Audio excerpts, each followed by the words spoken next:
교회에서 증거되는 메시지 중에 하나님의 용서와 사랑, 그리고 그리스도의 사랑을 이 땅에 구현하는 인류의 평화, 그 다음에 화해, 이런 기독교 정신을 말하고 이런 것들을 실현하기 위하여 애쓰는 것을 교회 성도들도 좋아하고 또 세상 사람들도 사랑, 용서, 평화, 번영 이런 이야기를 하면 참 교회에서 좋은 이야기를 한다 이렇게 귀를 기울이고 잘 듣습니다. 이게 참 매우 중요한 교훈이죠. 그러나 동일하게 성경이 가르치고 있는 교훈들 중에 역사의 마지막에 되어질 일들, 본문이 말하는 것처럼 그리스도의 재림으로 말미암아 세상의 모든 것들이 다 불타버릴 것이고 체질이 뜨거운 불에 풀어지고 또 사람들이 행한 그 모든 일들이 선악간에 다 드러나 심판을 받고 악인들은 멸망에 처하게 된다. 이거 일관되게 성경이 가르치는 메시지인데 이런 종말에 되어질 일들에 대해서 이야기를 하면 세상 사람들은 듣기 싫어하죠. 매우 듣기 싫어합니다. 또 어떤 분들은 교회에서 좋은 이야기만 하지 그렇게 좀 비판적이고 또 그렇게 부정적인 설교를 굳이 할 필요가 있겠는가, 이렇게 교회 안에도 생각하시는 성도들이 없지 않아 있는 것 같습니다. 그래서 이 교회 밖의 사람들이나 교회 안에 있는 사람들이나 그런 심각한 종말과 심판과 그리스도 밖에 있는 멸망 이런 이야기들을 하게 되면 마치 어른들이 어린아이의 손목을 비트는 일을 하는 것처럼 해서는 안 되는 말과 행동을 하는 것처럼 그렇게 이해하려는 경향이 있습니다. 그래서 종말에 되어질 일들에 대하여 심각하게 이야기를 하면 그것은 마치 정상적인 신앙인이 아닌 광신도들이나 가지고 있을 법한 신앙 체계인 것처럼 오해들을 한다는 말이죠. 세상 사람들이. 세상에 이런 반응을 보이는 것은 어찌 보면 당연한 것입니다. 왜 그렇죠? 자신들은 성경이 말하는 하나님을 인정하지 않습니다. 그런 하나님은 계시지 않는다 이렇게 말하고요. 또 성경이 말하는 예수 그리스도를 구주로 믿지 않습니다. 그런데 성경에 말하는 예수 그리스도가 재림하셔서 심판하시고 예수님 밖에 있는 자신들은 영원한 형벌과 멸망에 처해진다고 이야기를 하니 그 말을 좋아할 세상 사람들이 어디 있겠습니까? 그러나 예수님 믿는 성도들은 성경이 가르치는 바에 따라서 역사의 마지막에 일어날 일들, 이걸 이제 종말론이라고 얘기도 하고요. 성경이 말하는 종말론에 비추어 말세에 무슨 일이 이루어질 것인가를 우리가 잘 이해하고 살아야 한다는 사실입니다. 신약 성경이 말씀하는 종말의 모습은 아까도 말씀을 드렸지만 이 세상과 세상에 있는 모든 것들이 파멸이요 심판으로 끝난다. 오직 그리스도 안에서 죄사함 받고 오직 그리스도 안에서 하나님의 모든 저주가 그리스도의 십자가에서 해결된 사람들만이 하나님의 영원한 복락과 정말 영생에 들어가게 된다. 그것을 오늘 우리가 읽은 말씀에 보면 새하늘과 새 땅이다 이렇게 표현을 하는데요. 그 외에 나머지 모든 것들은 다 불타버리게 될 것을 말씀합니다.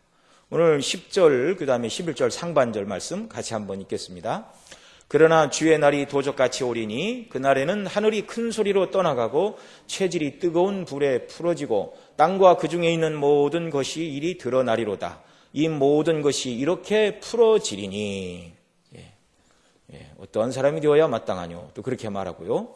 또 12절 보면 하나님의 날에 임하기를 바라보고 간절히 사모하라. 그날에 어떻게 된다고요? 하늘이 불에 타서 풀어지고 체질이 뜨거운 불에 녹아지려니와. 정말 무섭고도 두려운 말씀입니다. 세상 사람들은 이런 성경의 가르침과 교훈에 귀를 기울이지 않습니다. 데이비드 베빙턴이라는 기독교 역사학자가 있는데요. 그분이 이 세상 사람들이 역사를 어떻게 바라보는가에 대해서 연구하고 책을 썼는데 이제 역사관의 유형들이라는 책입니다. 그 책에 보면 기독교 역사관을 비롯해서 몇 개의 핵심되는 사상들을 이렇게 소개를 하고 있는데 이제 그 중에 첫 번째가 세상 사람들은 순환론적인 역사관을 가지고 있다, 그렇게 말합니다. 그러니까 역사를 회전하는 이렇게 바퀴로 보고 있는 것인데요. 사람이 태어나서 자라나고 성숙하고 뭔가를 이루고 그리고 늙어서 다시 죽고 한 사람의 생애가 끝나면 이 사람이 낳은 자녀가 또 자라나서 이렇게 또 다른 생애를 살아가는 것처럼 역사도 그런 것이다, 이렇게 이해를 합니다. 또 한 해가 봄, 여름, 가을, 겨울 4계절의 순환이 일어나는데요. 그 순환을 따라 곡식과 꽃들이 봄에는 잎이 나오고 그 다음에 여름이면 꽃이 피고 가을에는 결실하고 겨울이 되면 나무의 이파리가 다 떨어지고 또 곡식과 풀들이 다 말라 비틀어지지 않습니까? 그러나 그 다음 해가 되면 또 여전히 곡식과 풀들이 씨앗을 트고 나오는 것처럼 역사도 생성과 진보와 하락과 쇠퇴를 계속 반복하며 역사가 끊임없이 진행이 된다. 이게 이제 순환론적인 역사관이라고 부릅니다.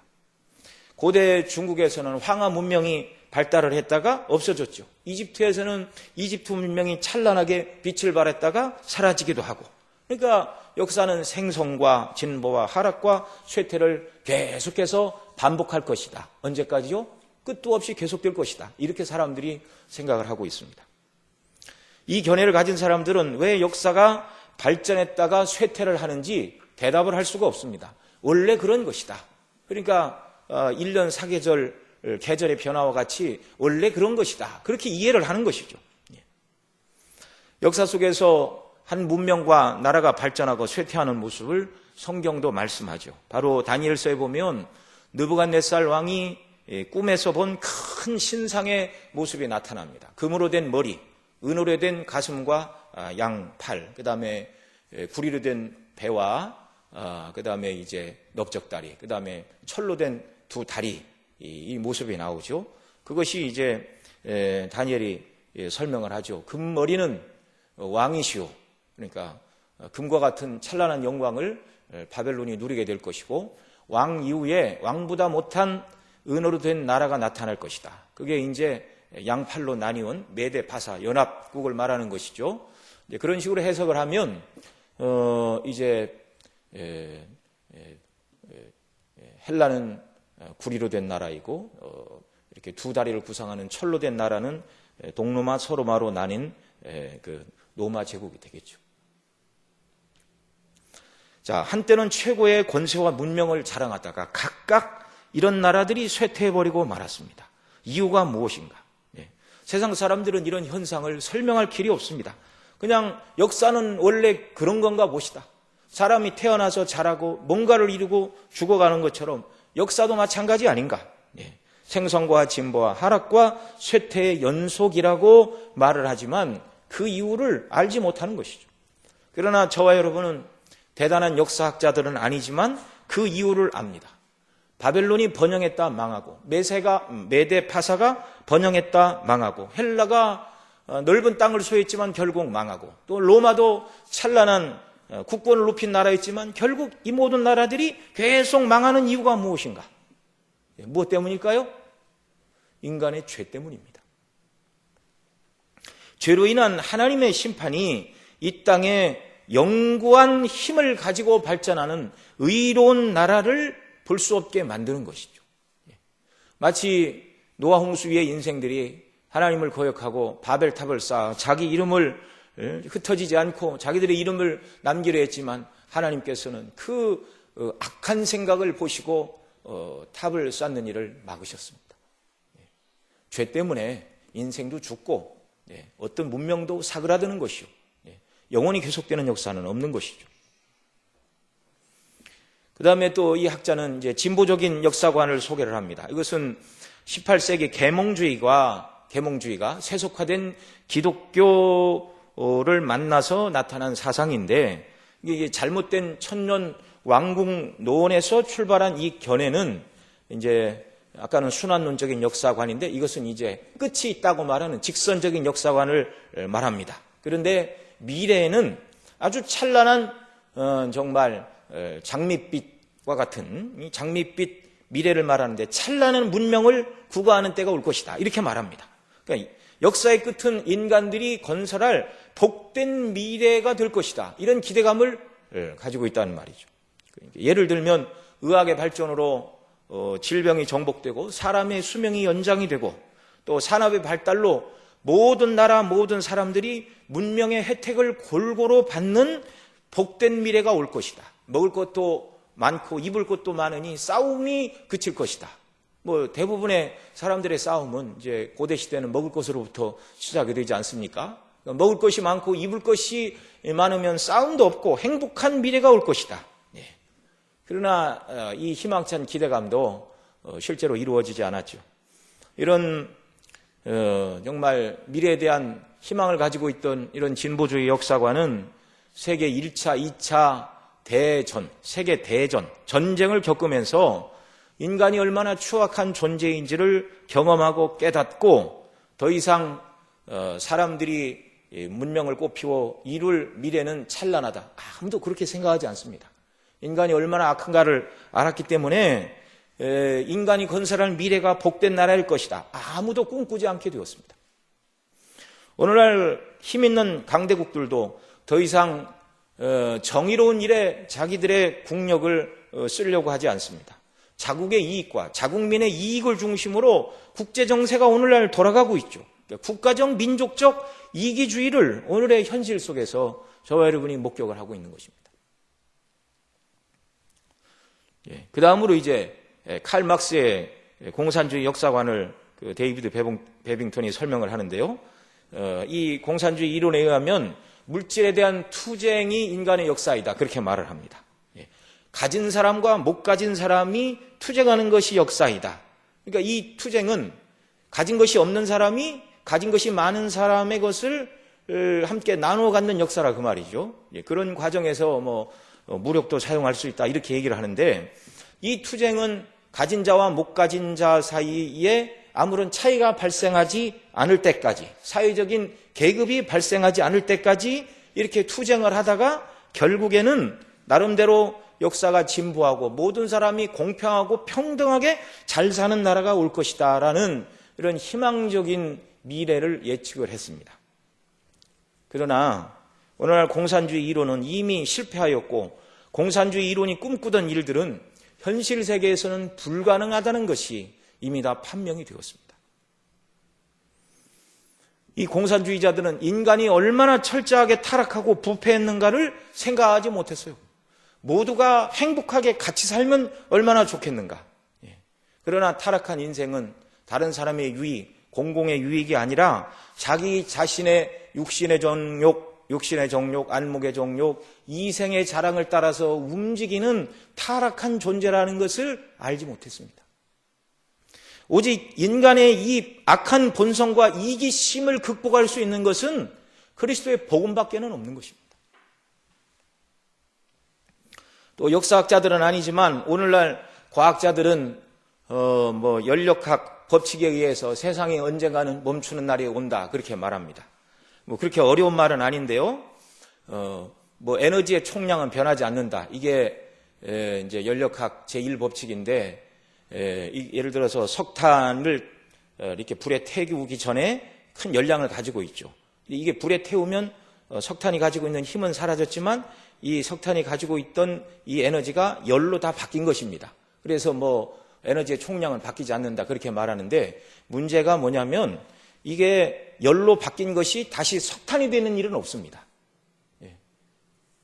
그래서 말하기를 모든 것이 다 고갈되는 때가 온다는 것이죠. 태양도 언젠가는 빛을 잃는 때가 오는 것이고 사람들이 파서 쓰는 이 석유와 같은 화석연료도 언젠가는 끝이 오고 그래서 세상은 태엽이 감겨져 있는 시계와 같은데 결국 어느 때인가에 이르면 감겨진 태엽이 다 풀리는 날, 멈추는 날이 온다는 것이죠. 그래서 이 과학자들은 역사가 무엇인가, 인간의 의미가 무엇인가 이걸 학문적으로 논하기 전에 지구와 태양은 반드시 어느 때인가는 종말이 찾아오는데 그때가 바로 시간이 멈추는 때이고 시간이 멈추니 더 이상 인간이 살 수 없는 역사의 종말이 오는 것이죠. 그러나 과학자들도 그때가 언제인지 사람의 존재가 무엇인지 또 그 모든 태양과 인생의 근원이 무엇인지 전혀 답을 하지 않습니다. 그런 문제에 대하여 대답을 해줄 만한 위치에 있지 않은 것입니다. 모든 인생은. 물론 우리가 이런 견해들을 상세히 다 이해할 필요도 없고 또 들은 말을 머릿속에 담아둘 필요도 없지만 성경이 말하는 종말은 무엇인가는 성도들은 분명히 기억하고 이 땅을 살아야 될 줄로 믿습니다. 성경이 말하는 역사관은 무엇이죠? 첫째, 하나님께서는 역사에 개입하신다는 것입니다. 태엽이 감겨져 저절로 움직이는 세상이 아니라 하나님은 창조하셨고 창조하신 세상이 유지되고 운행되도록 하나님께서 능력의 장중에 붙들고 계시는 것이죠. 태엽을 감아놓고 구경하시는 분이 아닙니다. 그 하나님께서는 역사를 시작이 있으면 끝이 있는 일직선의 역사로 하나님께서 인도를 하십니다. 시작이 있으면 끝이 있는 것이 기독교 역사관입니다.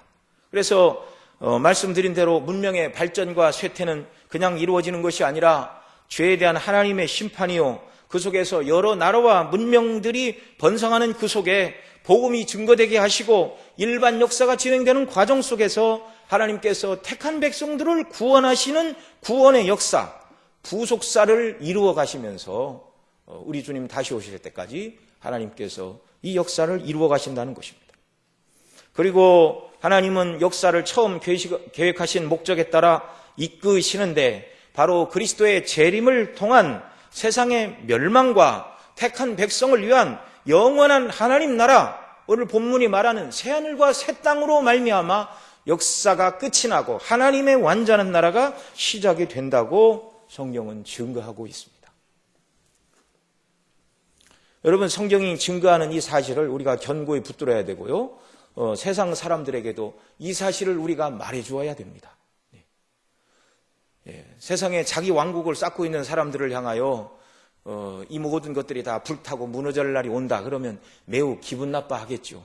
그러나 들어야 될 소리는 들어야 하는 것입니다. 자, 이 말씀드린 이것이 오늘 우리가 읽었던 10절로 11절에 기록된 말씀인데, 주의 날이 도적같이 오리니 그날에는 하늘이 큰 소리로 떠나가고 뜨거운 체질이 뜨거운 물에 풀어지고 땅과 그 중에 있는 모든 일들이 드러나리로다. 이 모든 것들이 이렇게 풀어지리니. 이런 기독교 종말론을 믿고 있는 저와 여러분은 이제 어떻게 살아야 되는가? 이제 풀어지리니, 그 다음에 이제 11절에서 뭐라고 그러죠? 11절 같이 읽습니다. 이 모든 것이 이렇게 풀어지리니 너희가 어떠한 사람이 되어야 마땅하뇨? 거룩한 행실과 경건함으로, 이렇게 말씀합니다. 이런 성경이 말하는 종말론을 가지고 있는 성도들은 어떠한 사람이 되어야 마땅하냐, 어떠한 사람이 되어서 어떻게 이 땅을 살아야 되는가, 지금 베드로 사도가 이걸 말하고 있는 것입니다. 여러분은 이 세상을 살아가고 있는 우리가 어떠한 사람이 되어야 마땅하고 어떻게 사는 것이 마땅하다고 생각을 하십니까? 성경대로 해야죠. 성경대로. 오늘 본문이 말하는 것처럼 어떤 사람이 되어야 마땅하뇨? 거룩한 행실과 경건함으로 하나님의 날이 임하기를 바라보라, 이렇게 말씀하고 있습니다. 새하늘과 새 땅이 완성될 그날을 바라보라, 이렇게 말씀하고 있죠.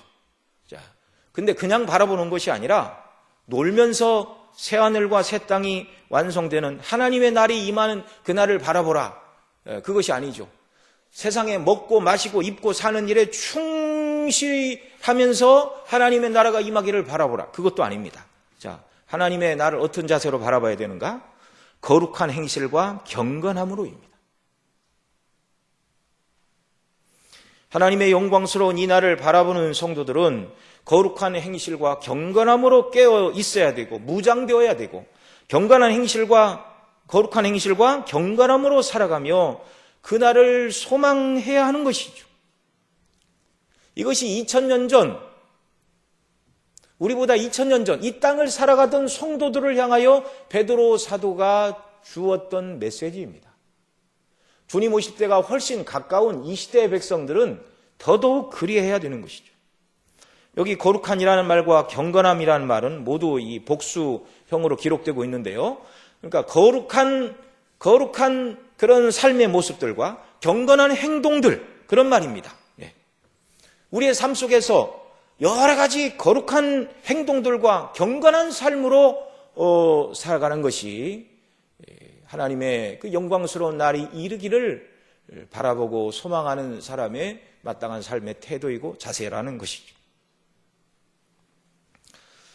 앞에 8절 9절에 보면 재림이 늦어지는 이유를 설명하면서 오래 참으사 아무도 멸망치 않고 다 회개하기에 이르기를 원하신다, 이런 말씀이 기록이 되고 있는데요. 우리가 개인적으로 죄 가운데 빠져 있다면 회개하고 말씀대로 순종함으로 하나님 나라가 속히 임하기를 우리가 바라야 되고요. 또 아직 그리스도 밖에 있어서 회개가 뭔지 모르는 사람들이 있다면 그런 사람들에게 예수님 믿는 것에 복됨,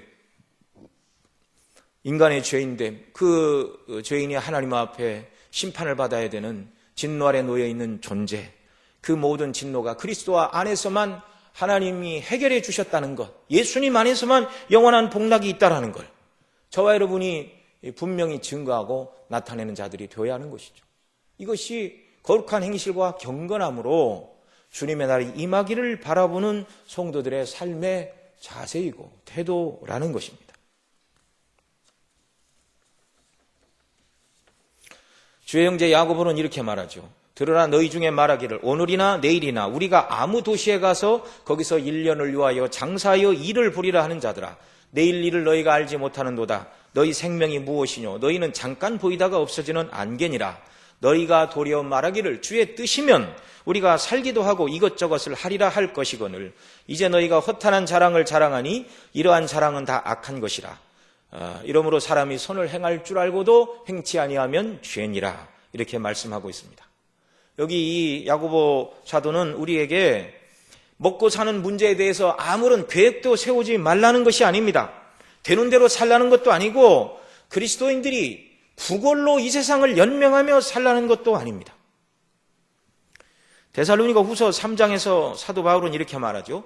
일하기 싫어하는 자들은 먹지도 말게 하라고 내가 가르치지 않았느냐, 그렇게 편지를 쓰고 있는데요. 이것이 성경의 교훈이죠. 일하기 싫으면 먹지도 말라는 것입니다. 그러면 일하기 싫어하면 먹지도 말라는 말씀과 내일 일을 너희가 알지 못하니 어디 가서 장사해서 돈을 벌리라 하는 자들아 다 허탄한 짓이다라고 말하는 이 말씀이 지금 이렇게 막 이게 두 개가 상충되고 있습니까? 그렇지 않죠. 열심히 일을 하되 야고보 사도가 하는 말은 하나님의 뜻을 생각하지 않고 오직 이 땅만 바라보고 땅에서 먹고 마시고 세상 영광을 누리기 위하여 열심히 계획을 세우고 돈 벌고 세상 하나님 없는 인간의 비전을 위해 살고자 하는 자들에 대한 경고의 말씀입니다. 그래서 오직 주의 뜻을 따라 살라, 주의 뜻이 무엇인가, 선한 삶이 무엇인가도 알고도 행치 아니하면 죄라고 분명히 지적을 하고 있습니다. 간혹 성공주의, 번용주의 이 입장에서 설교를 하는 사람들이 있죠. 장로교보다는 그걸 추구하는 이런 교단들이 있습니다. 바라봄의 법칙이라고 들어보셨나요? 네. 오늘 정말 바라봄의 법칙을 적용을 해야 된다면 오늘 본문 말씀이 명백히 말하고 있습니다. 무엇을 바라봐야 되는가? 무엇을 바라봐야 되는가? 하나님의 날이 임하기를 바라보고 간절히 사모하라. 그런데 바라봄의 법칙을 어떤 사람들이 설명하면서 여러 가지 드는 예가 있는데요. 빌 게이츠가 가정마다 개인용 컴퓨터를 보급하겠다는 꿈을 가지고 노력해서 그 일을 이루고 세계 제1의 부자가 되었다. 그러면서 여러분도 세상에 원하는 목표가 있으면 소원하고 바라보고 기도하고 하나님의 도우심을 구하여 복을 받으라고 설교하는 분들이 있습니다. 간혹 어쩌다 한두 명이 아니라 이 시대의 강단에서 증거되는 메시지의 대부분이 이러합니다. 물론 우리 교회에서는 그렇게 설교하지 않죠.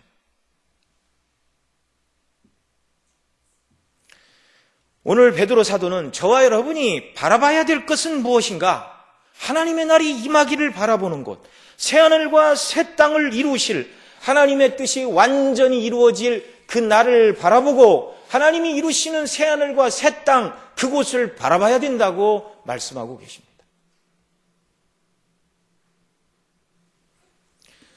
신약의 사도들이 증거한 이 복음에는요, 우리가 5년, 10년, 20년 꾹 참고 고생을 하고 열심히 벌어서 쓰지 않고 근검절약하고 자기 목표에서 정말 최선을 다하면 고생 끝에 낙이 온다고 세상에서 잘 살게 되는 날이 올 것이라고 말한 적이 없습니다.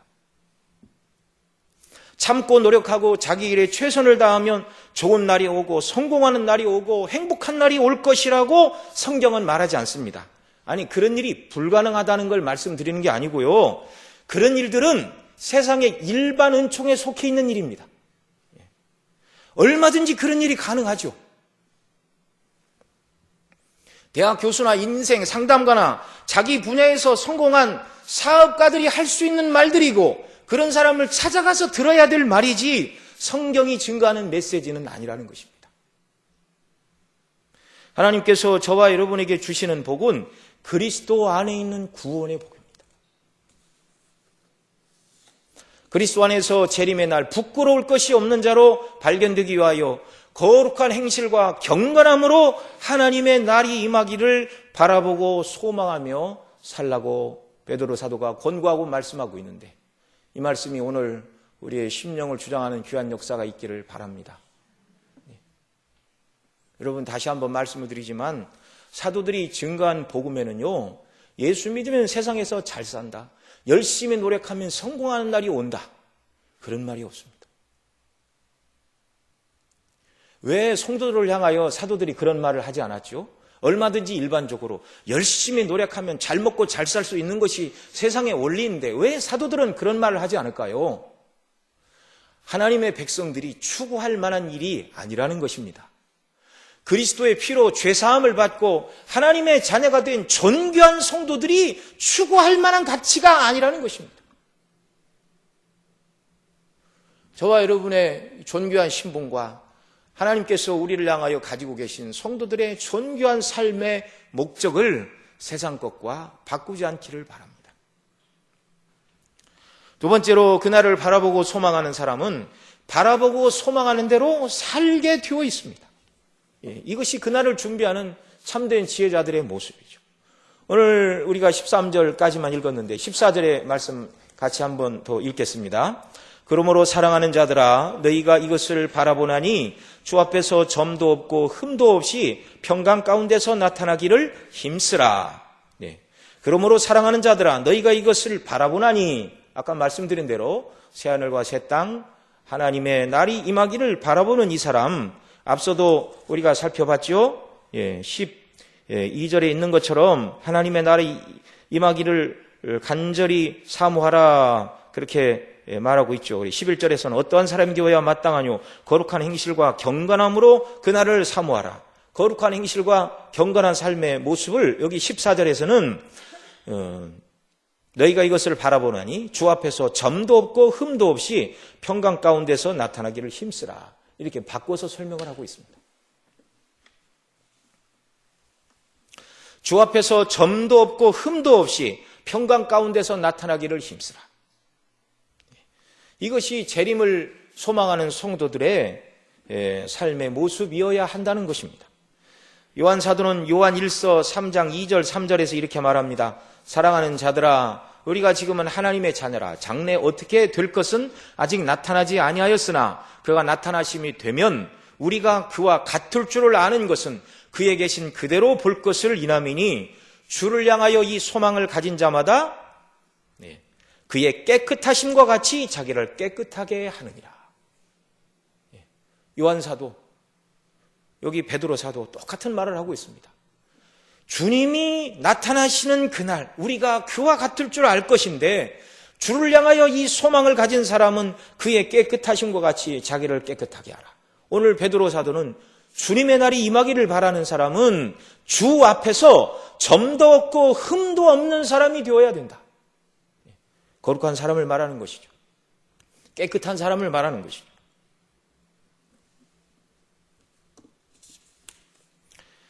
그리스도의 피로 죄사함을 받았기 때문에 저와 여러분은 깨끗하고 거룩하고 점도 없고 흠도 없는 사람, 또 우리를 구원하신 이 성화의 목적, 예수님 닮는 거죠. 우리가 주님을 만날 것인데 그 주님의 장성한 분량까지 이 땅에서 자라나게 하여 점도 없이 흠도 없이 거룩함으로 정말 깨끗한 사람들이 되기 위하여 애써야 되는 것입니다. 죄를 회개하고 하나님의 은혜를 구해야 되는 것이죠. 또 여기 평강 가운데 나타나기를 힘쓰라 이렇게 말씀하고 있는데요. 예수님의 십자가의 대속의 은혜로 그리스도의 피 흘리심으로 믿는 자들의 죄가 다 씻어지고 의롭다함을 받았습니다. 그러니까 칭의를 통한 관계적인 평강이 하나님과 저와 여러분들에게는 이미 주어졌습니다. 그러나 실제적으로 삶 속에서 누리는 평강이 있죠. 우리가 하나님과 화평을 누리는 자들이 되었지만 자녀가 부모 말씀에 순종하지 않으면 징계를 받는 것처럼 이 땅에서 실제적인 성도들이 하나님과의 평강은 어떻게 이루어지는가? 세상과 구별되어 하나님의 말씀에 순종할 때 참된 평강과 화평을 누리게 되는 것입니다. 오늘 14절에 있는 것처럼 점도 없고 흠도 없이 평강 가운데서 나타나기를 힘쓰라. 점도 없고 흠도 없이 거룩한 삶을 우리가 추구해야 될 뿐만 아니라요, 하나님 말씀에 순종하게 될 때 평강 가운데서 우리가 주 앞에서 나타나게, 주님 오시는 날 그 앞에 서게 된다는 것입니다. 왜 이렇게 살아야 됩니까? 의에 거하는 바 새하늘과 새 땅의 영광 때문이요, 우리를 구원하신 십자가의 대속의 은혜 때문이요, 아들을 내어주신 하나님의 놀라운 사랑 때문에 저와 여러분은 세상 사람들과 다른 모습으로 세상을 살아야 되고, 세상 사람들과 다른 목적을 가지고 이 땅을 살아야 되고, 세상 사람들은 죄 속에 빠져 세상의 영광을 구하고 살아간다 할지라도 저와 여러분은 죄를 버리고 거룩함과 의로움을 추구하면서 하나님의 나라를 사모하며 이 땅을 살아야 마땅하다는 것이죠. 여러분, 베드로 사도는 이 날을 바라보라 이렇게 말씀하고 있는데, 정말 저와 여러분은 지금껏 무엇을 바라보고 살았습니까? 자녀가 잘 되기를 바라는 부모의 심정, 그거 뭐 좋은 거죠. 그러나 자녀가 그리스도 안에서 믿음으로 견고히 서고 하나님의 영광을 위하여 아이들이 바르게 서기를 바라는 그런 바람이라면 너무너무 좋겠지만, 그러나 자녀들이 공부도 잘하고 좋은 회사 취직해서 돈도 잘 벌고 고생하지 않고 세상을 좀 살았으면 좋겠다, 이런 바라보면 하나님의 가치에서 볼 때 하나님이 보시기에 흡족할 만한 그런 바라봄은 아닌 것이죠. 자녀의 예를 들었을 뿐이지만 앞으로 육체의 남은 때를 살아가면서 정말 세상 사람들은 세상을 얻기 위하여 세상을 바라보고 전전긍긍하며 그 일을 이루게 하여 밤잠 자지 않고 최선을 다하여 살아가지만 저와 여러분은 이 나라를 바라보고 이 나라의 백성으로 부족함이 없이 흠없고 점없고 거룩한 사람으로 하나님 앞에 발견되기를 위하여 힘쓰고 애쓰고 바라보는 만큼 또 그에 합당하게 하나님의 도우심과 은혜를 구하며 살아가는 귀한 역사가 저와 여러분 모두에게 넘쳐나기를 바랍니다. 기도하시겠습니다. 하나님 아버지, 그리스도의 피로 죄사함을 받고 하나님의 자녀로 삼아주신 은혜가 너무나 귀합니다.